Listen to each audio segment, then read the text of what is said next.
Good evening, everyone. I'm Rishi Kapoor, Associate Partner in Business at Sapphire Connect, and I'm delighted to welcome you all to the Perspective Roundtable series on Strengthening the Cybersecurity, Immune System to People, Process and Technology, presented by Exclusive Network and CrowdStrike.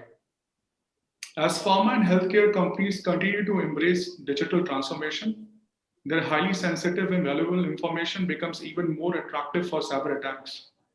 Combined by the pandemic, the creation of connected devices coupled with today's vanishing parameter and ever-changing threat landscape complicate an already complex environment for organization to secure. As a result, fundamental strategies upon which cybersecurity was built are changing. Today, we take a deeper look into the key intersection of digital transformation and cybersecurity through the lenses of those tasked with protecting their enterprises. Without taking much of your time, I would now like to officially open the discussion and over to the experts. Thank you. Thanks, Rishi. I'll quickly introduce you to all the esteemed panelists and participants for the discussion. Dr. Avadhut Parab from Wockhardt, Mr. Bijendra Kumar Mishra from Alkem Laboratories, Mr. Jitendra Mishra from Alembic Pharma, Mr. Mohit Srivastava from Jubiliant Life Sciences, Mr. Nitin Varma from CrowdStrike, Mr. Pavitran Ayala from Newland Laboratories, Mr. Srinivasan Raman from Kokilaben Dhirubhai Ambani Hospital, Mr. Subhajit Deb from Dr. Reddy's Laboratories, Dr. Vinay Vandrekar from Novartis Healthcare, Mr. Vishal Patil from Serum Institute of India. Our moderator for this discussion is Mr. Anjan Bhattacharya from Eva India. Over to you, Anjan. Hey, thank you very much. I think the interesting part, and thanks a lot for making taking time out to attend this very interesting session. A couple of quick ground rules. We want to keep it a little light. No surge of any multiple internet data which are already available for consumption. So it's going to be a very free flow conversation, right? And there are a lot of takeaways we are also looking at, right? Though some of you we have interfaced. I'm sure Nitin has also interfaced as his capacity. But to begin with, of course, I want to share a couple of quick perspective, and then probably I'll throw more like a discussion than a specific Q&A, right?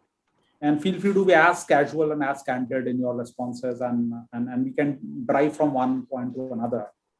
I think the couple of challenges that we see from the world of consulting is largely, and it's a great mix to have audience like you.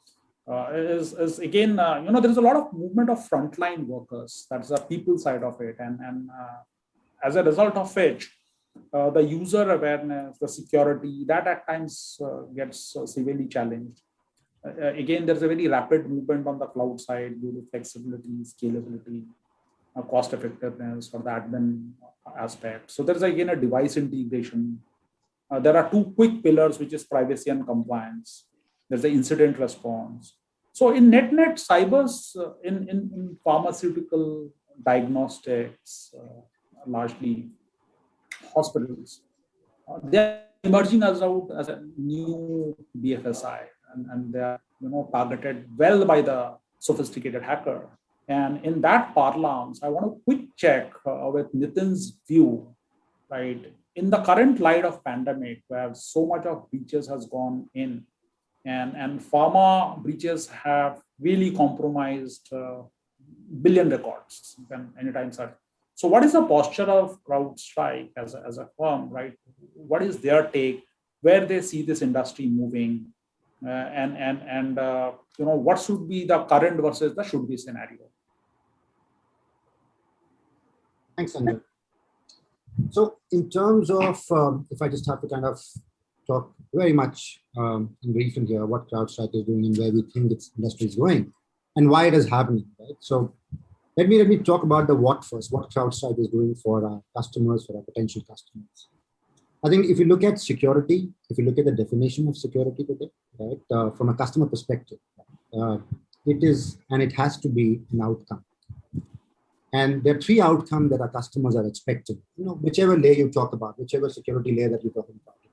The first outcome is prevention. The second outcome is detection. And the third outcome, which kind of nobody talks about, is the ability to prediction piece. CrowdStrike with this integrated platform, which kind of protects your devices, which kind of protect your workload, whether it's on cloud, whether it's your laptop servers, any IT, OT, whatever it is, and the identity, right, offers this outcome to our customers. Number one, to be able to prevent, detect, and predict a threat in your environment. Number two, I think everything else that you talk about, outcome, I think it has to be measurable. Anything and everything which is not measurable is just an opinion. CrowdStrike helps our customers to kind of measure security in their environment today. With the help of a matrix, which was invented, launched, whatever word you want to use that, by CrowdStrike, which is 1, 10, and 60, which is you're able to detect a threat in your environment about 1 minute. In 10 minutes, you're able to formulate and investigate and response. And in 60 minutes, you're able to eradicate that threat from your entire environment, no matter where your workloads, where your users are, so on and so forth. And you might say, Nitin, I think you're just talking about a sales gimmick or a slidey thing, right? But today, if you go on internet and look for CrowdStrike efficacy, which are supported by our customers, the metric that we are able to stick to is not 1, 10, and 60, but with our complete offering, Falcon Complete offering, we are able to deliver 1, 6, and 29 of them, which is 1 minute to detect, 6 minutes to investigate, and 29 minutes to eradicate the whole stuff. So this is what I think CrowdStrike today is offering to our customers. From a healthcare standpoint, and I'm sure it's like showing light to the sun in here if I talk about what is at stake in here. But this is the global threat report that we kind of launched in April this year, and the aptitude survey that we did for an Indian customer. Healthcare was one of the most targeted, and like Anjan mentioned, it's the new BFSI from an adversary perspective. There are 3 reasons why we feel as CrowdStrike that the healthcare are the most targeted ones. One, which is kind of obvious, which is the financial gains, right? Which is to say that for the adversary or the cyber criminals, the health records or the PII or the clinical research data, right, are the most attractive and the highly valued information. $1,000 in the dark web that it's sold at. That's one. Second, what I talk about and what we feel as CrowdStrike and basis talking to many of our customers in here, the healthcare are easy target due to high vulnerability. And what I mean by that is, and don't mind me, I think I'm not talking about your organization, but in general, what I've experienced, the healthcare industry kind of lags, right, when it comes to cybersecurity, digital literacy among personnel, right? And the second reason is they are always hard pressed. I think whenever I have seen a CISO from our last 17 months or so, whenever they have gone back to the management for budgets, I think some Lalaji would say, okay, the budget is not here right now. Till the time Lalaji is getting breached, we don't understand what is the real criticality of the situation. So healthcare industry kind of lags that stuff up today. In the same context, I think there is one reason that I personally feel, and you can happy to be corrected here, guys, that there is insufficient regulation and enforcement and the outdated software, making it easier for the target, for the adversaries to target healthcare industry. Just an example, and I'm sorry I'm using this data, and Anjan said no to it. 83% of the medical imaging devices are unsupported, are working on unsupported operating systems. That makes them pretty vulnerable. That's why I said easy target. And number 3 is what we are seeing in Ireland today. Right? We are witnessing what is happening in Ireland health system today. It's an entry point to a larger attack without getting into a physical war, right? By bringing a healthcare system down or a hospital down, right? One can easily cause a heavy dent on the economy of a national security. So that's what I feel why healthcare industry is targeted and what CrowdStrike is doing for our customers. So that's a little bit from my side. Sure, it's an interesting point. What I find in my conversation, because I lead fairly healthcare sector across the region, is always the battle of complexity, because there are newer emerging disciplines like cloud, IoT of medical instruments, which typically you mentioned. And again, there is a surge of digital transformation, which is rapidly progressing, which largely transforms to agility and in the client convenience or the customer or the patient convenience. And exactly, there is again a challenge in the patient delivery, as they call it in the hospital management system. Now, the challenge, which I'd like to hear more from the folks who are in the hospital industry, typically Dr. Parab and Mr. Srinivasan Raman, is that the conventional path has dramatically changed over past 18 months, and arguably, leaders like yourself, who you would be getting a budget for preventive security, not for detective, and predictive is a little far off. So there is a big shift that we've seen. So there is again a conventional endpoint investments that's going on. So the challenge has been, right, from a conventional walkthrough of the medical practice. There's a surge, or rather a quintessential telehealth that has come in, and there's a remote patient observation. So infrastructural changes in terms of the work from home, remote machines, endpoint has gone through a gigantic change. So do you see that coming for investment big time? What are your views in terms of the transformation, and how well your organization is adapting to that? Because the challenge, I'll tell you one thing that we've observed, and you can take a minute to take this view. At any given point in time, there are 5 sets of digital identities that you are intervening at. One is, of course, the patient data. Then you always have your set of the employee data. Subcontractor set is very huge in hospitals because people are coming and going, so that is also there. Then you have a huge set of suppliers data, and you also have the business partners data. So there is a really heterogeneous and a distributed network that is cutting across. So let's hear Dr. Parab's view from Wockhardt and take it forward. How Wockhardt is reacting to this change from the conventional to the traditional shift in view of the rapid changing into the endpoints and digital transformation. Okay, I just wanted to really correct. I had globally Wockhardt. Hospital is seen by some other person, so it is more on the pharma and the research and area other side. Okay. Okay. So I just wanted to make a small correction, but yeah, we do also play as an overall head. I do look into that. Okay, so coming back to the overall pharma industry and the way we look at it as the endpoint, which is becoming a key controlling point in the whole of the setup. Everything starts from there. So how do you the thought is like this: how can you make the life of threat actor difficult? You start with that threat. So the design thinking has to start from here.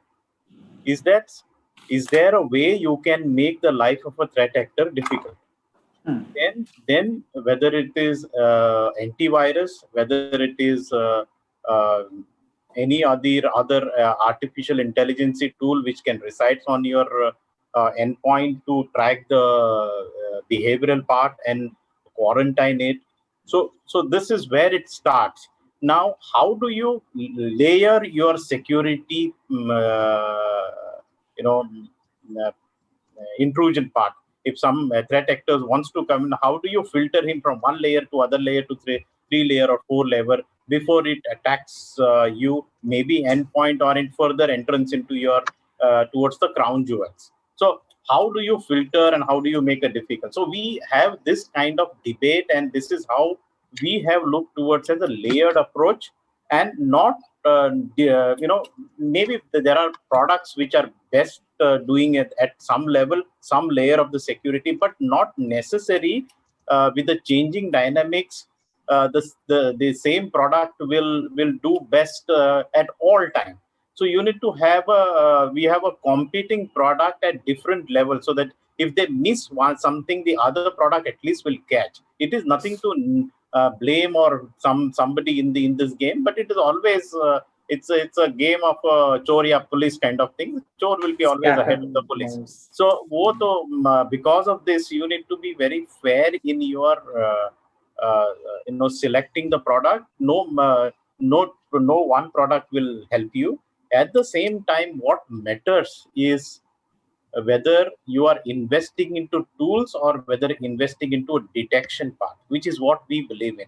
Invest in detecting rather than too much on the tools. Tools, of course, you need to be there. Without that, you can't do it. But detection remains your focus. If you can detect, you can always act on it. So that's our philosophy to end. And we handle this differently. For the focus for manufacturing area of our OT side is different. How do we ensure that we... You went on mute. Sorry, Sorry, I think something went. So within our organization, let's say for OT side, the edge or the edge part is there. How do we ensure that? If I take example of quality, since you mentioned it, micro lab is there, analytic lab is there, other labs. How do I ensure also within a lab also there is no lateral movement even if somebody attacks me? So my question is, how do I make the life of threat actor much difficult by design? It may be by tool, by design, by detection, and so on and so forth. So this is our philosophy, because we are in the industry where your not only your reputation counts, but what matters for is a patient safety, data integrity, and product quality. So these are the three different axes on which whether it is cyber security, whether it is automation, whether it is digital technology, we look into these three axes and then we take it ahead. I hope I have addressed it. I'm not sure. No, absolutely, because you talked about a very interesting point: security by design principles, right? So focus more on the detection part, and I'm quite intrigued to have Mr. Raman's view from on the same fraternity, right? So, sir, can you share your views? How do you see that gigantic shift in the current context from the preventive security measurement to the detective part in the same light? See, first of all, thank you for giving an opportunity to speak in the forum. So, number one, see what I am. Did you, sir? Are you audible? I am audible? Yeah, you are audible. Yeah.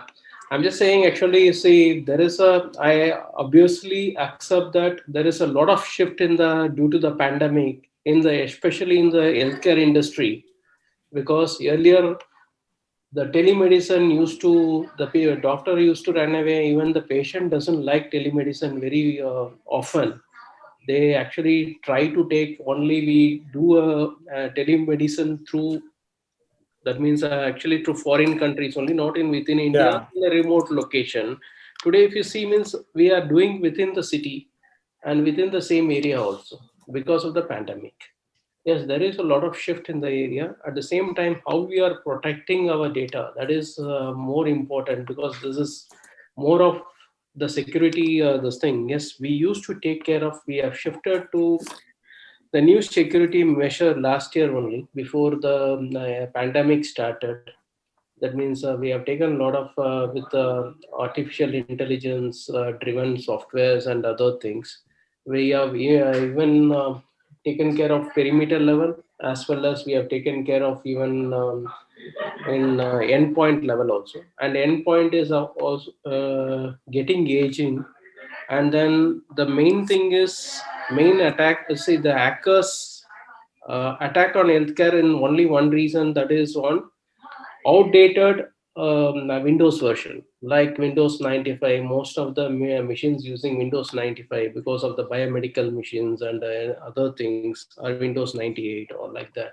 So we try to upgrade it, the latest versions, and the patches has been updated. At the same time, the artificial intelligence give us a little bit advantage of detection, how actually Dr. Avadhut has said. The same way we are able to detect we try to detect in advance with the tools which we are having. We also implemented the web and email security to take care of whether because whatever we train the users, we keep on training the users for protecting how to secure unwanted. You don't need to click unwanted links, each and everything, but still the users carry that kind of a mistakes, because here the users are not that means it's basically a nurses as well as a doctors, this kind of a thing. So we try to train continuously the people, and then so these are we keep on educating the people to how to avoid all these emails, vulnerables, each and everything. So anyhow, wherever we find the gap, we integrate the security there. That is how actually we have taken care of it. Perfect. So I think we're on the right track. But very quickly, I want to bring a very related point, which relates to the cyber investments which are going on. See, there is a surge of cloud investments by most of the pharma companies. Arguably, you can look at, and so there's the adoption of cloud is also very rapid. There are multiple mobile applications which are getting created, but there is always and of course, it has its own pros and cons for the flexibility and the scalability part. But there is equally a big lack into the cloud security aspect. Yes. So I want to invite the opinion of Mr. Bijendra Mishra. How do you see that the lack of cloud security investment per se? At the same time, oxymoron term, there is an extremely surge of investment into the cloud. So people are investing into the cloud big time. Yet there is no structured cloud security investments. Yeah, thank you very much. I feel glad, honored, and privileged to be part of this forum today. We have industry's veterans today, and I'm happy to be part of this. So, as far as cloud security is concerned, and not only for pharma, I would take it a very generic way. The way the cloud, security has been structured. There are a lot of concerns. Basically, everyone has, even whether it's a pharma or manufacturing, or you go to any other domain. And the major challenge is what I would see, still stopping pharma even to adopt cloud. Most of the first and foremost is data breaches. If you see recent data breaches has happened, that is one of the stopper pharma industry faces currently. So data breach, then you have misconfiguration and inadequate change controls you have. Then lack of cloud security architecture is another stopper you have, which is really stopping pharma industry to go for the cloud adoption. And then you have insufficient identity access and key management. You have account hijacking incidents has happened. You have insider threats.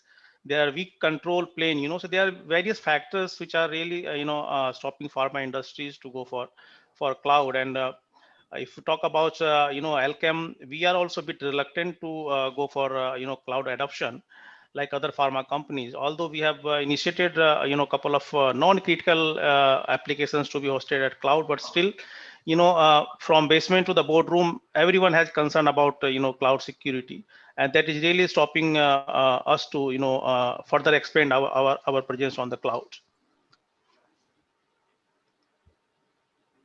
So that's very nicely put, actually. The data breaches and the lack of adequate controls. Yeah. In fact, folks are really not doing even the basic, which is a cloud security posture assessment. They are investing into the cloud, but one needs to know what is the current health status in the cloud, and then you can keep on investing on tools and technologies. There are plethora of tools like CASBs of the world, right? So Mr. Jitendra, what would be your views? Will you echo the same thought, or because firms are investing into the cloud migration, but CloudSec as an investment has really not taken that steep climb so far. Yes, Jitendra. See, cloud, as Bijendra mentioned about that, the adoption for pharma is very reactive rather than a proactive, right? So, that is highly regulated. And if you look into that, the on-prem versus cloud for our environment is something which is highly regulated. We always prefer to do on-premise because there are not only the security point of view, but there are so many other regulation and the US FDA audit. Sure. And then apart from that, there are more deliverables for your computer system validations and your GMP point of view. So that is also coming in between when we talk about the cloud adoption. Security is definitely one part, but the governance of the infrastructure as per the delivery for the US FDA norms is something which is, but nevertheless, we will see soon that the critical workload is going to move on cloud. But as of now, it is not happening. That big way what is being happening in the BFSI sector. Because that's the model, is a new model. Think of a situation where you have the on-premise infra for BFSI, which is something which is next to impossible nowadays because you have to serve the global customers. So, but whereas we are B2B business in pharmaceuticals, so we have a limited, we cannot have sort of a global touch point for such engagement to the ex customers. So our touch points are B2B. So, and that is in a very secure way doing the transactions. Sure. And we look into that. The security point, I don't mind saying that we are already a customer of the CrowdStrike. We have migrated and we can approach that rather than a reactive, let's be a proactive for that. Because this is all, I think, new gen technology being built with your AI and ML. So we can claim that we are proactive rather than the reactive approach. But security is not that, but you go and buy some tools and you say, thank you very much, we are very much secure on that. It's a variety of context when you talk about the security. It's not only that you go to endpoint and you put a best of the firewalls and you say, I'm secure. It is actually the organization culture when you actually employ. I look into that, the people, process, and technology. I said, let's put process first, and then people, and then technology. Because if your process has been not well defined, the best of the best resource you look, he will not follow the processes. So in our term, it is a long. We can talk about a security point of view, but in our environment, we have already, as I mentioned, that we have already deployed the CrowdStrike, which is a new gen threat protector. But in pharmaceutical, as you look into that, the IT/OT part, there's a lot of initiative happening from smart manufacturing and digital transformation. And especially when we talk about the healthcare, it is very, very cautious. We are having still a very, very reactive approach rather than a proactive, because even a one breach may put us on out of business. That sort of threat is there when we talk about that business in pharmaceuticals industry. But yeah, nevertheless, but technology has its own benefit. We cannot say, we are going to be away from technology, because that is a track where everybody has to travel on the technology. But we have to take the utmost precaution by way of coupling the solutions, having the best practices, having a processes in place. These are the things which every CISO and CIO has to look into that as your design thinking is also coming when you start having the planning part and the designing part when you are adopting in on-premise or your data center or you are going on a cloud side. So designing of that security posture is very, very much important before initiating any project for that. Just 360-degree view of your technology, because it's not that you look into that, there are the threat in your database, network, your segregation of duties, so many other risks are involved into that. So it's a 360-degree view when you hire an employee and what critical information they are going to do. We have a mechanism where we have an isolated network, we have an isolated server, those who are having a drug discovery or R&Ds and all. So it's a different security posture for different critical applications per se, like your R&D will be having a different security posture. My non-critical applications like your success factor in terms of your hire to retire, SCM, CRM, these are not having a very GXP or a compliance-driven system where we can easily go to cloud. And we are having a hybrid environment where we have a load on a cloud also. But all our critical and GXP systems are on our premise, which we feel that because of the regulatory point of view are more so that we should have on-premise. A quick question here, because I'm picking up from the thread that you just said. You said putting the process first, followed by people and technology, right? That's our thread that you put. I think one of the reason today also is there's a for this challenge that we go through is a tremendous shortage of the talented skill set. So there is again a junior people you have to deal with, and there's again a lack of automation. Or there are offering or the tools which are more automation friendly. So again, folks have really the decision making has shifted or gravitated for more for automation. And some way, there are not enough training mechanism within the non-services company, which is not their core business is not cybersec. So keeping up with the pace. So how do you see this? You are always dependent on the external vendors, or how do you manage the balance between hiring the right talent and vis-a-vis outsourcing it to the external vendor? How do you see that? I don't know. Do you have enough skill set, if I have to put it in simple words, to deal with sophisticated hackers? No, that's always a challenge, because as the technology evolve and come up with a new, then the skill is something which is very, very important. We keep on training to them and all, but more so technology is helping in terms of your automation. So earlier used to be having a manual log reviews and taking a reactive action based on that. But in new technology, whatever we have switched over is opportunity us to 100% automated process where you have a minimal manual interventions. So all the alerts comes to the admin. It picks the data from different sources wherever our networks are there.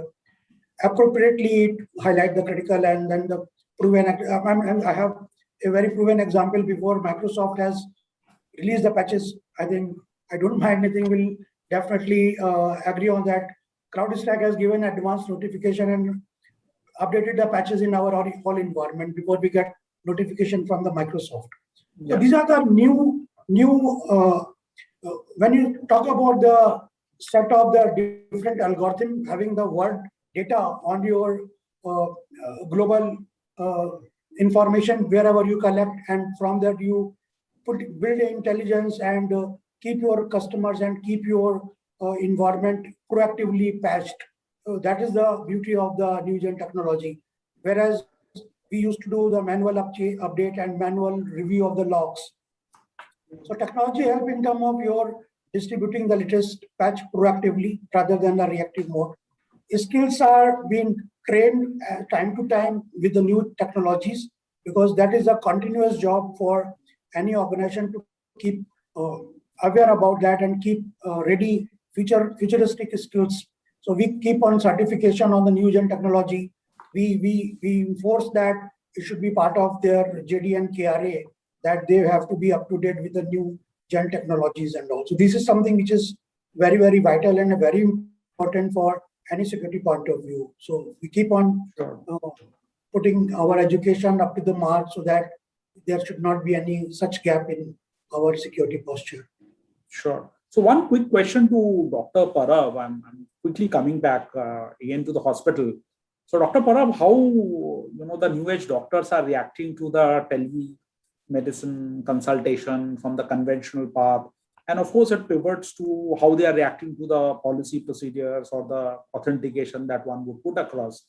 So in nutshell, I mean, how you ensure when somebody is walking into your app, their privacy is safeguarded, or there is a proper consent of patient privacy, or any of the the data that is getting, even though the bill is not around or the compliance is not around. So is there a ways and mechanism to deal with that my data, health data stays with you and it is well guarded?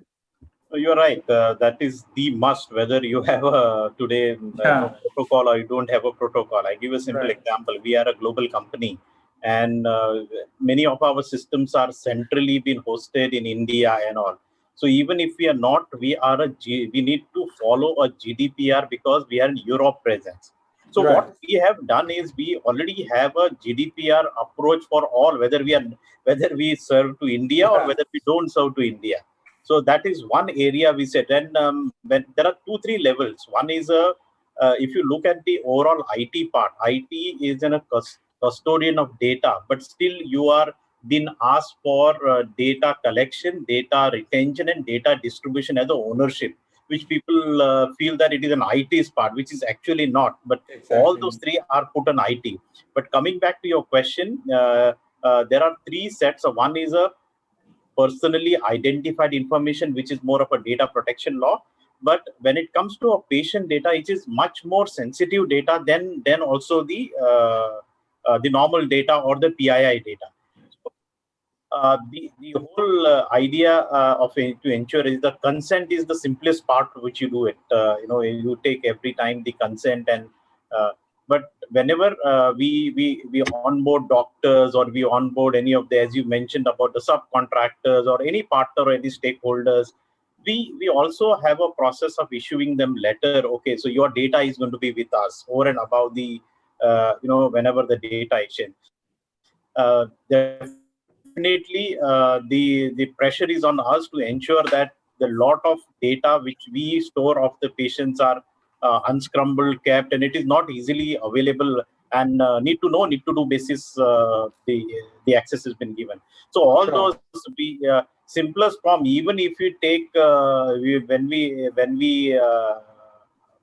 implement any, say, either HIS or some of the other systems, we don't do a technical implementation, but we do a compliant technical implementation approach. So we overlay all those. For example, pharma we will do the regulatory validation approach. When we do it for hospitals, will ensure that all those regulations which are there, they are also being validated as a part of our implementation and checked. So that's in short.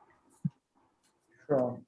I think this leads to very interesting correlation, because it's we talked about data, but if the incident happens, right? So I'll bring this up to Mohit, who's been working on this topic for quite some time, which is incident response.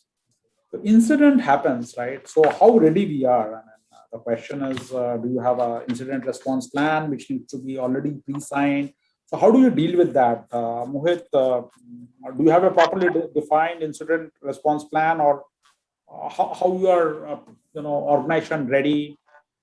You would do some paper policy tests or tabletop exercise or any simulated attacks. So Mohit, are you there? Yeah, I'm there, Anjan, and thanks for everyone for asking me to join this forum. Yeah, so I like to give a bit prelude to the query you had. See, inherently, this whole pharmaceutical manufacturing, they are not kind of work from home kind of a culture companies, right? So moving focus of security away from perimeter has no longer an option, because perimeter has already gone. And the reality is imposed by the coronavirus has whether to work in office or outside the office on a consistent basis is a new question for especially the companies like manufacturing, pharmaceutical, life sciences. Now, when this has now become a reality, we realized, now coming to your question, that we have now put in a lot of efforts on the ground. So there are so many solutions being deployed. They have to work in tandem. Yes. Right. We started talking about zero trust, identity management, EDR, MDR, XDR, but we have to understand they have to all work in tandem. I hail from BFSI, so I know. So BFSI in India, so like the RBI and IDEAs, and they all mandate to have a cyber crisis management plan. This is something I feel should remain or should become an important requirement for all the industries across. As pharmaceutical is a new BFSI, we already started on this note.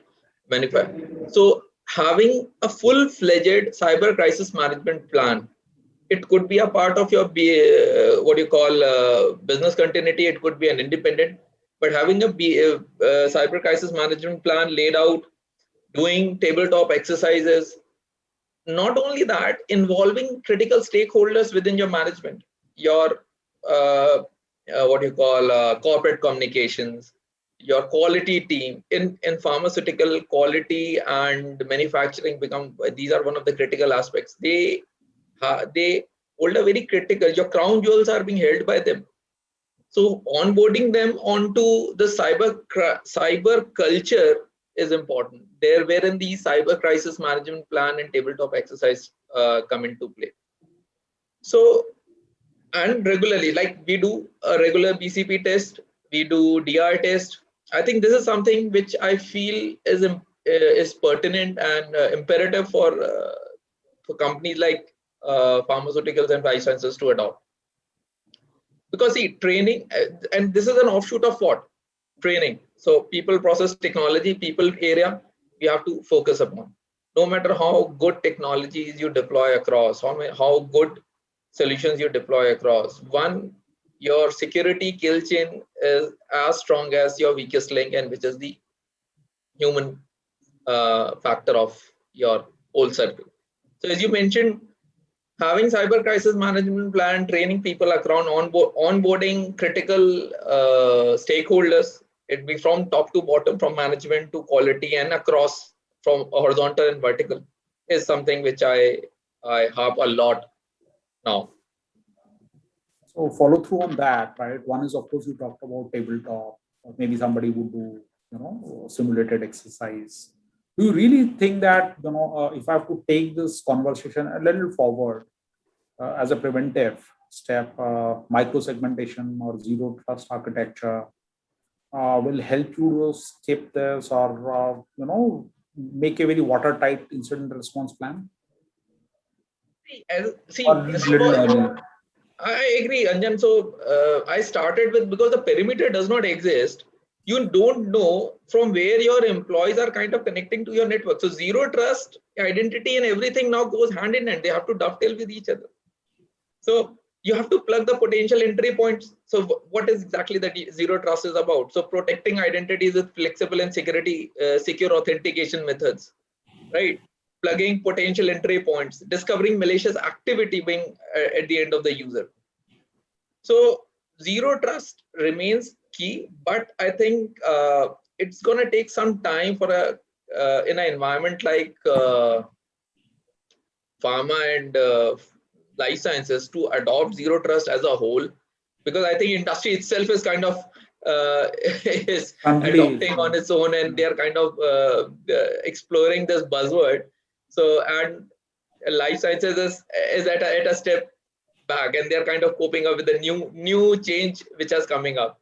So this is something I would say good to have. I see around a year down the line, some changes would start happening around these lines. Sure. I'm feeling so proud that at least on a pharmaceutical forum, I'm kind of discussing zero trust and identity management and convergence of all. So, but I see some time to have this to actually turn out into a reality on the ground. No. So pharma cyber investments have gone very leaps and bounds, right? What is this many times? But I want to invite the opinion of Mr. Ayala as well from Human Labs on the same line. Incident response. What are the preventive detective plans that you think are working out, and what are the additional set of investment that you'll ask? Because it is more of a boardroom conversation these days. Mr. Nayala?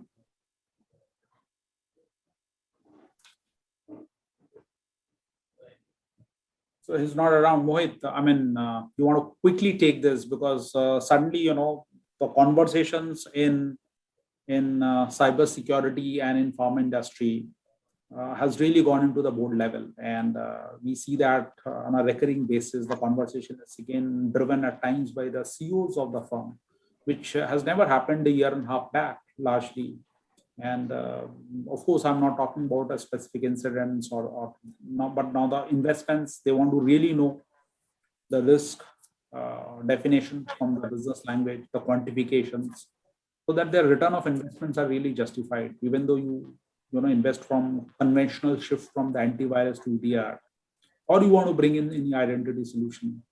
So where do you see, I mean, is because of the recent pandemic that folks have really started on to take big interest, or is it a future forward? Because if you have to take a gigantic business case, so it is always the CEO and the boardroom which is getting involved, or it is one of the cases type. If there's an incident has happened, and then probably these guys are getting involved. Is that a question for me? Yes. Okay. So, so fortunately, in the organization where I am, so there's always been attraction from the higher management. And when I say from the board level, they have that visibility. And from day zero, from almost long before this pandemic happened. So it's a two-way street, I would say. you have to apprise your executive board and management and everyone upon why it remains important for the company as in large. And obviously you try to get that buy-in on what is needed and what. So alignment from strategy. So everything, as I said, everything kind of dovetails. Digitization is the company is kind of embarking digitization. Digitization cannot work without security cover around it. So security fabric. So whenever we go back to the board of directors, I always got that. I always reach out to them with this thought that whenever a new project or something is coming up, what is the risk? What is the risk thought process? What quantifiable risk I can present to them? So this is how we have been doing it. Yeah, that's it. So I hope that answers your query, Anjan. Largely yes, because still there are pockets where it is confiding or resting with CISO. Some part of the organization where there's a very high degree of maturity, and particularly those who've gone through the bad incidents, right? Where we see that there's a extensive involvement of the senior management. But having said so, the reason could be, and I would go back to what Nitin mentioned in the starting. See, there may be a lack of compliance. See, BFSI and all are very compliance-driven organizations. So it's always top-bottom approach in BFSI segment, which is kind of lagging. You need to have some compliance around, some regulations around to keep the traction going on. Otherwise, it is always you have to make your dent and you have to push your room in explaining the management why it becomes important. So that's the reason that remains the pocket which you were kind of referring to. That could be the reason which I foresee. Sure. No, that's a valid point. So Vinay, you would echo the same points on the similar lines on what is standpoint. So Vinay is also on mute.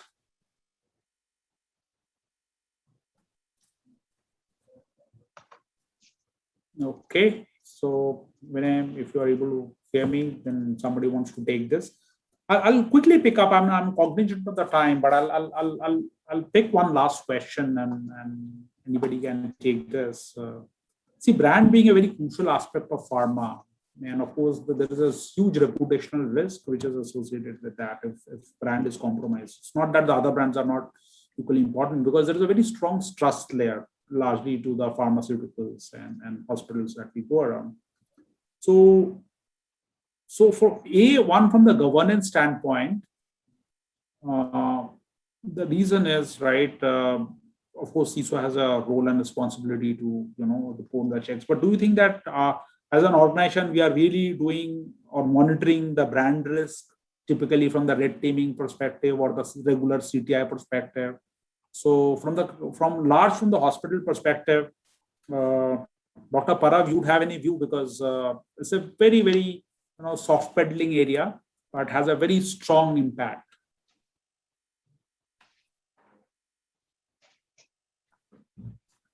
Hello? It's pretty much. Hello, Dr. Parab.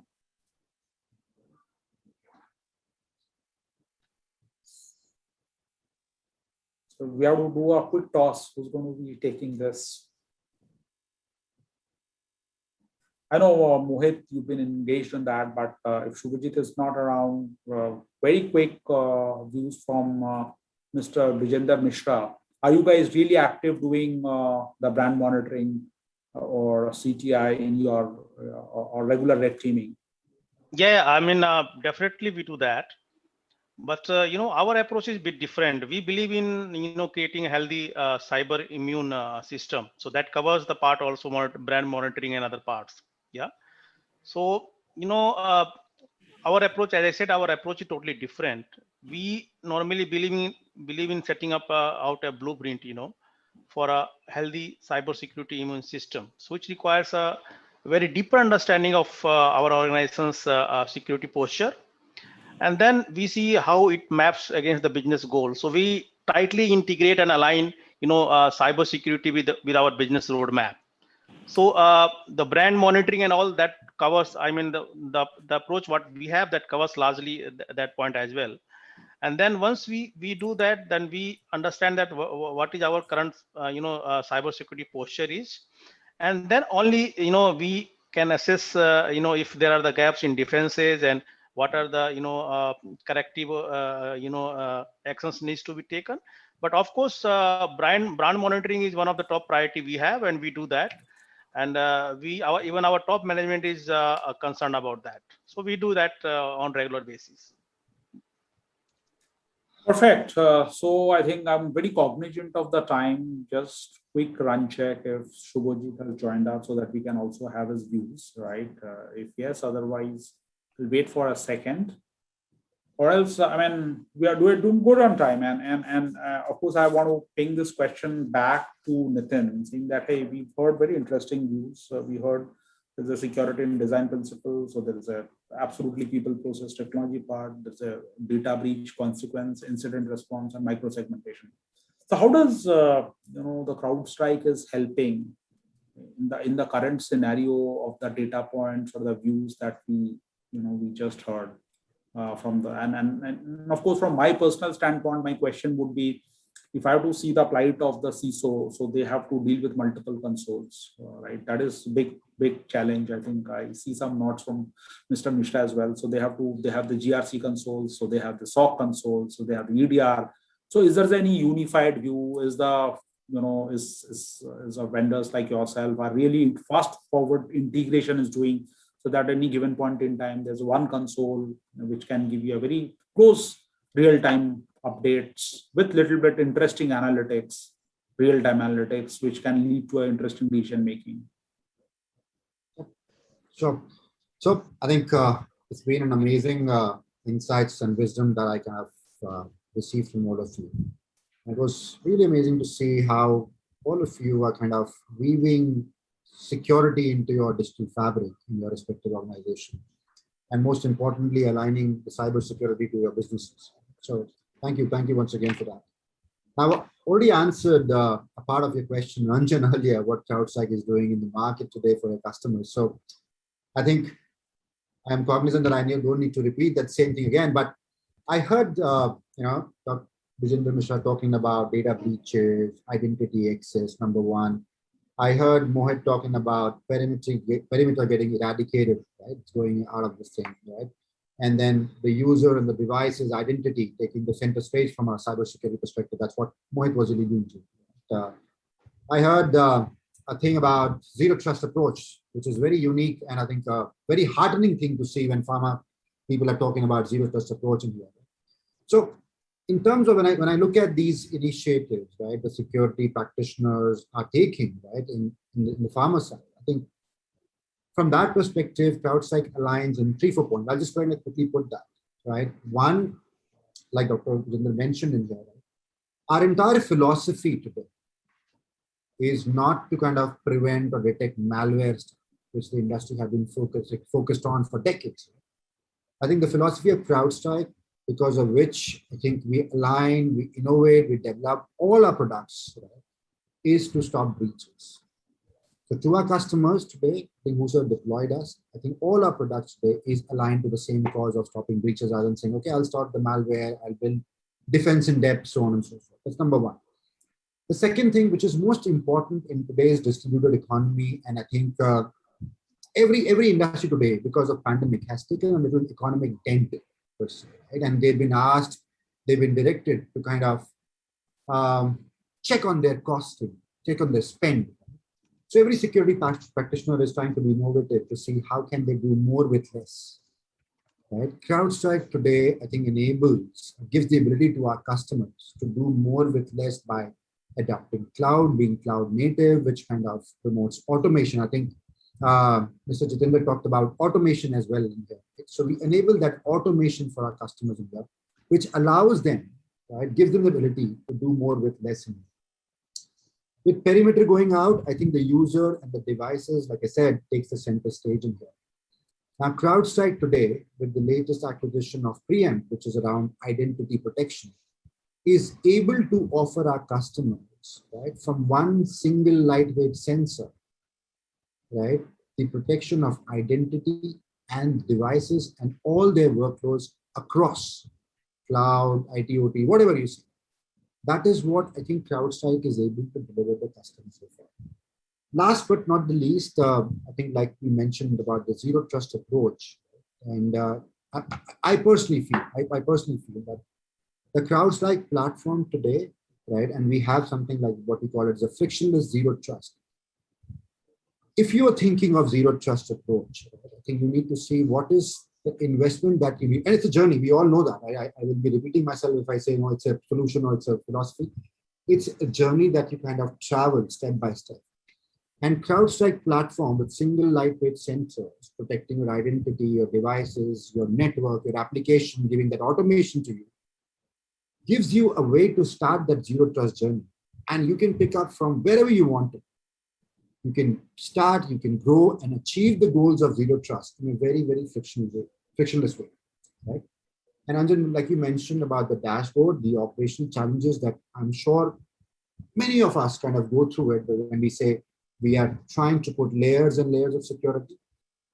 CrowdStrike, one single lightweight sensor, one single dashboard, which kinds of gives you the complete visibility of your identities, of your workloads, of your cloud applications, so on and so forth. Now imagine, I think Subhajit got dropped, but I think he could have been the real spokesperson for us. How has he been benefited? How has CrowdStrike shown the value to DRL today by giving that one single console visibility across their workloads and across their identities? So that's something that we kind of are doing for our customer, and that's where we see in the market moving towards. I hope I kind of addressed your question because the question was. Yes, you would have really loved the Subhajit's view. I have just a quick question for Mr. Nitin. Yeah, go ahead. So I heard he talked about detection and protection and all. Is anything CrowdStrike offering regarding predictive threat intelligence? So that's what I said, Dr. Mishra, that I think we today deliver the three outcomes to our customer. One is prevention with our next generation AV, preventing all attacks to become successful attacks. That's one. Second is detection, the EDR, right, which is to understand what has been missed by the prevention algorithm. The third one that I mentioned was prediction, which is to know your adversary in here. I think somebody said that you want to make the life difficult for the attackers in here. That can only happen when you're able to understand your adversaries who are trying to target your organization, your vertical, your country, so on and so forth. By knowing their motives, by knowing their goals, by knowing their TTPs in here. And when you build this know-how in an ecosystem, I think you get an ability to be proactive and staying ahead of the adversary because you understand why they're attacking. When are they attacking? What's your tool, tactics, and processes? So we definitely offer you. In fact, we started as a threat intel company. I hope I was able to answer that. Yeah, sure. Thank you very much, Mr. Nitin. Much appreciated. And I think, Nitin, you also have a timeline SLAs around this. So that's a good, unique qualifier.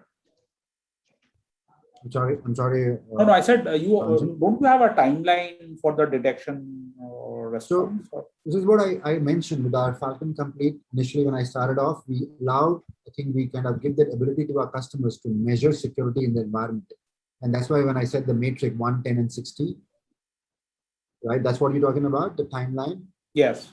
Yeah. So that's what I said initially, 1, 10, and 60 rule, the matrix. And today, we are kind of traveling, or we are kind of extending our customers, not 1, 10, and 60, but 1, 6, and 29. 1 minute to detect, 6 minutes to investigate, and 29 minutes to eradicate that threat from their entire environment. That's something that we kind of publish on our white papers. Proven for our customers.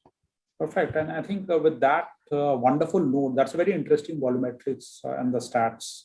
Okay. We can wind up the session unless somebody has any comment or a conclusion note. So Nitin, over to you. Right, it's been an absolute pleasure for me personally to listen to all the spectacular audience. Not personally made a lot of notes while engaging into the conversation. So, and we are bang on to the time. That's the good part. So again, I think once again, I think thank to everyone out here. I think you spared the most valuable thing of your day, which is your time for us, and that to the fag end of the day right now. So totally appreciate, and I think totally appreciate the wisdom that you've shared, the insight that you've shared. I think this will kind of get incorporated, and I think we understand your challenges much better now. And I think one of the things that we thrive on is not about selling, right, but solving the customer problem. So we kind of knew your thoughts, we kind of knew your vision, your strategy, your challenges, and I'm sure I think the team will come back to you, right, and vice versa. You are more than welcome to come back to us and here, right, so that we know now what challenges we need to solve in your respective environment. So thank you once again for sharing that lovely insights with all of us in here. Thank you. Thank you very much. Thank you. Thank you, everyone.